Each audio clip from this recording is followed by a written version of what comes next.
আজকে আমি বানাবো হোয়াইট সস পাস্তা। তো আগের দিন ভিডিওতে বলেছিলাম যে আমি হোয়াইট সস পাস্তা বানিয়েছি, তো অনেকেই দেখতে চেয়েছো আমি কিভাবে বানাই। হোয়াইট সস পাস্তা বানানোর জন্য যেগুলো লাগবে সেগুলো হলো পেঁয়াজ কুচি, রসুন কুচি, ক্যাপসিকাম কুচি, আর আমি এখানে চিলি ফ্লেক্সটা ঘরেই বানিয়ে নিয়েছিলাম। তারপরে বাটার, চিজ, মিল্ক, অরিগানো, কিমা করা চিকেন, গোলমরিচের গুঁড়ো, স্বাদ মতো লবণ আর স্বাদ মতো চিনি, ব্যাস এগুলোই লাগবে। তো দেখো কড়া গরম হয়ে গেলে কড়াই তেল দিয়েছি, অল্প একটু সাদা তেল, তারপর বাটার দিয়েছি। তো সেটা গরম হয়ে গেলে তার মধ্যে রসুন কুচিটা কিন্তু একটু বেশি করে দেবে, কারণ যেহেতু আমি চিকেনের করবো তার জন্য। রসুন কুচিটা দেওয়ার আগে গ্যাসের ফ্লেমটা কিন্তু একদম লো করে দেবে, নাহলে রসুনটা পুড়ে যাওয়ার চান্স থাকে। তো এবার আমি পেঁয়াজ কুচিটা দিয়ে হালকা লাল লাল করে ভেজে নেবো। নিয়ে এরপর আমি এবার দিয়ে দেবো ক্যাপসিকাম কুচিগুলো। একটু নাড়াচাড়া করে ভাজা ভাজা হয়ে গেলে তারপরেই এর মধ্যে দিয়ে দেবো কিন্তু কিমা করা চিকেনটা। যেহেতু এর মধ্যে চিকেন দিচ্ছি তার জন্য চিকেনটা কিন্তু ভালোভাবে সিদ্ধ করতে হবে, তার জন্য আমি এটাকে ঢাকা দিয়ে দিয়েছিলাম 3-4 মিনিটের জন্য। তো দেখো খোলার পরে এরকম হয়ে গেছে, মানে অনেকটা তেল ছেড়ে দিয়েছে। হ্যাঁ, স্বাদ মতো লবণটা দিতে কিন্তু ভুলো না। এবার এর মধ্যে দিয়ে দিলাম গোলমরিচ গুঁড়ো, চিলি ফ্লেক্স, তারপরে দিয়ে দেবো এর মধ্যে অল্প একটু অরিগানো। তো এটাকে ভালো করে মিক্স করব,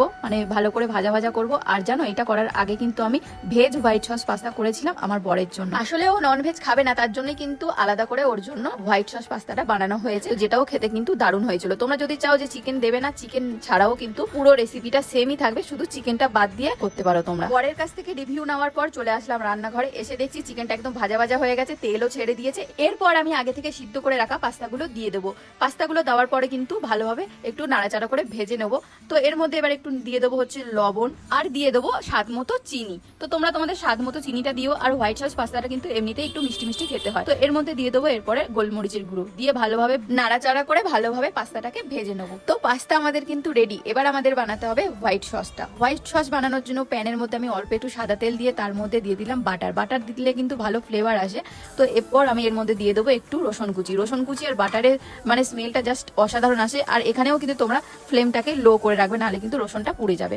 তো ভালো করে রসুনটা ভাজা ভাজা হয়ে গেলে এর মধ্যে দিয়ে দেবো একটু কর্নফ্লাওয়ার। এটা দিতে কিন্তু কেউ মিস করো না, এটার জন্যই কিন্তু সসটা ঠিক হবে। তো এটাকে ভালোভাবে নাড়াচাড়া করে এর মধ্যে দিয়ে দেবো আগে থেকে গরম করে রাখা মিল্কটা। আর মিল্কটা দেওয়ার সাথে সাথেই কিন্তু নাড়াচাড়া শুরু করে দিতে হবে, কারণ এর মধ্যে যেহেতু কর্নফ্লাওয়ার রয়েছে, নাড়াচাড়া না করলে কিন্তু তলায় বসে যাবে।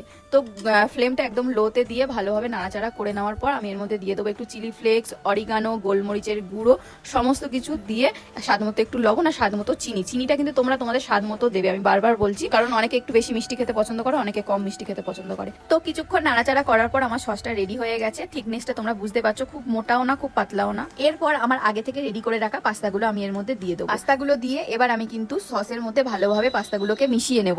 তারপর শেষে আমি দিয়ে দেবো কিন্তু চিজ। এর মধ্যে কিন্তু আলাদাই একটা টেস্ট আনবে, চিজটা কিন্তু দিতেই হবে। তো চিজ দেখো আমি কতটা দিয়েছি, একদম ভরে ভরে একটা কিউব পুরো আমি দিয়ে দিয়েছি চিজ। তো এটাকে এবার ভালোভাবে মিক্স করবো। অলরেডি আমাদের পাস্তা হয়ে গেছে, এটা মিক্স করলেই ডান।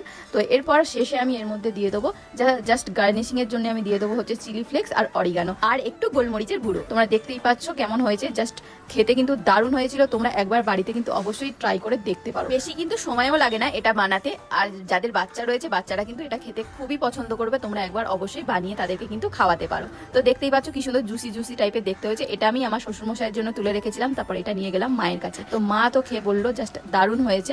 তোমাদের যদি আমার এই রেসিপিটা ভালো লেগে থাকে তাহলে কিন্তু একটা লাইক করে দিও, কমেন্ট করে জানিও আর শেয়ার করে দিও। তো আজকের মতো টাটা।